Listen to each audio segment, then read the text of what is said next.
I was wondering if you can comment on the fact that in the press in the United States you are called an anti-Semite and demonizing the Jewish state concerning Human Rights Watch reporting in the Lebanon war. Human Rights Watch's fairly extensive reporting during the war, reporting that I should say focused both on Hezbollah's indiscriminate attacks into Israel and on Israel's indiscriminate bombardment in Lebanon, was met by some reflexive defenders of Israel, not with rational discourse, not with a discussion of the facts, but with name-calling, including accusations of anti-Semitism, of blood libel, of this or that. We're used to being attacked by, say, the governments who were criticizing. But in this case, the Israeli government was actually rather quiet. And indeed, we had what you might call a reasonable dialogue with the Israeli government in the course of the war about what was happening in Lebanon. But it was the supporters of the Israeli government, principally in the United States, although to a limited extent in Israel, who came at us full force.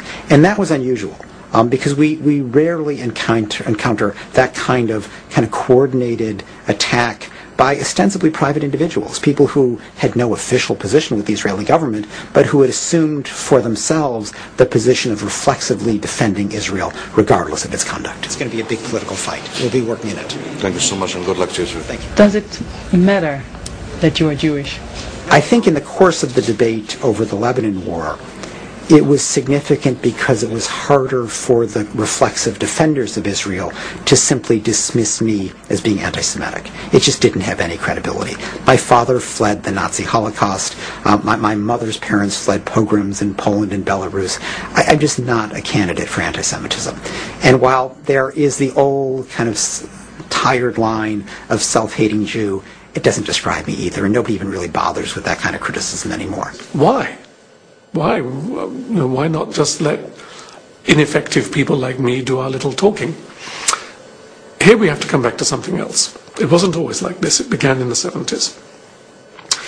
With the rise of identity politics in this country, where it became fashionable and eventually politically and economically normal for people to think of themselves as Black Americans, Italian Americans, Irish Americans, no one says, I'm a Jewish American. Someone says you're a Jewish American, it has a slightly uncomfortable air to it. But they have to have an identity, the sense of the need to have the same kind of cultural identity as Italian Americans or Black Americans or Hispanic Americans have, has created in the American Jewish community two external identification tags. One is Israel, and the other is Auschwitz. So to speak, one in space and one in time. To be a Jew is to be moved by the memory of the Holocaust and to identify with Israel. Even if you have no personal connection with the Holocaust and you've never been to Israel, which is true for most of them.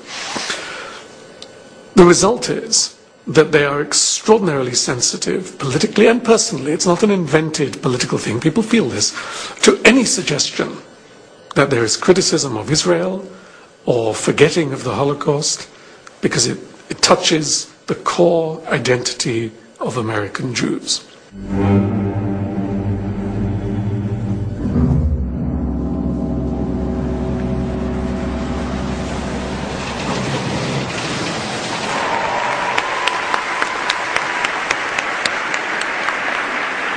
The State of Israel is the dream of your ancestors, made a reality by your grandparents and your parents.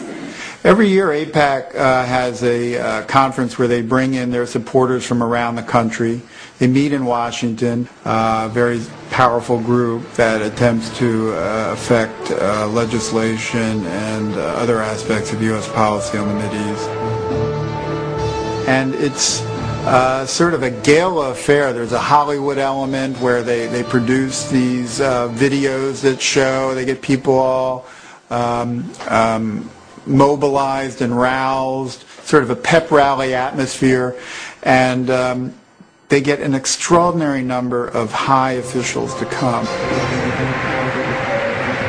America and Israel share an unbreakable bond. AIPAC is one of the reasons why.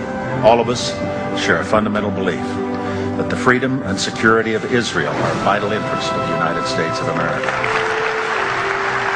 We need you now more than ever.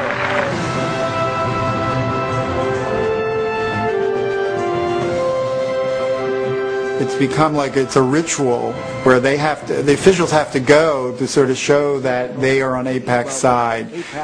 You know, half the Congress shows up, top administration officials, and they have a keynote speaker every year who is invariably at the very top. From Florida, Bill Nelson. From Nebraska, Ben Nelson. From Illinois, Barack Obama. From Arkansas, Martin Ryan. Can we have a picture first, please? Hey, wait. I think I might have blinked on that one. From South Carolina, Joe Wilson. From California, Lynn Woolsey. From Oregon, David Wu. From Maryland, Albert Wynn. From Kentucky, John Yarmouth. And I also want to mention former member of Congress, AIPAC does an excellent job of constantly testing the loyalty of people in Congress to their cause. And so there's a constant stream of resolutions that get proposed on the Mideast, expressing support for Israel about something it's done, or sympathy with victims of a suicide bombing, or condemning Iran or other people in the region who are being hostile to Israel. And these become tests of sort of loyalty of people in Congress on this issue. And those who vote in the way that AIPAC wants will in many ways be rewarded ultimately with campaign contributions from people sympathetic to AIPAC. AIPAC itself does not give money, but they sort of, this whole series of votes and their very careful cataloging of how people vote very much affects where people make decisions about who to give the money to. Money does not flow into a particular congressman's coffers or a senator's coffers unless he supports positions taken by the lobby. That's their first, I think, major influence is money. And this administration is awash in money, more so probably than any administration in American history. For 2 months, we've been trying to get in contact with Congress people who voted nay to certain of the bills that were supported by AIPAC, but nobody wanted to speak to us. Is that normal?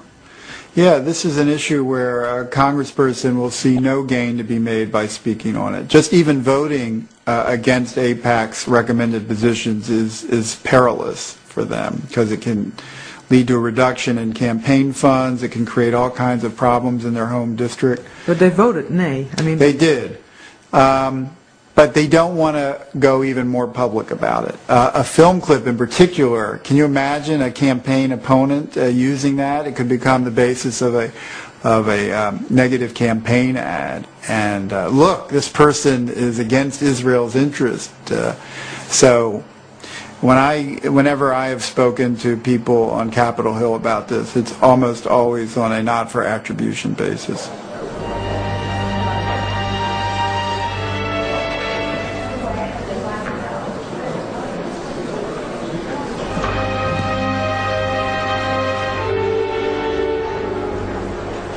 I was told off the record once by a very prominent Democratic senator. We were at a meeting in Paris, and it was late in the evening. We were sitting in a hotel.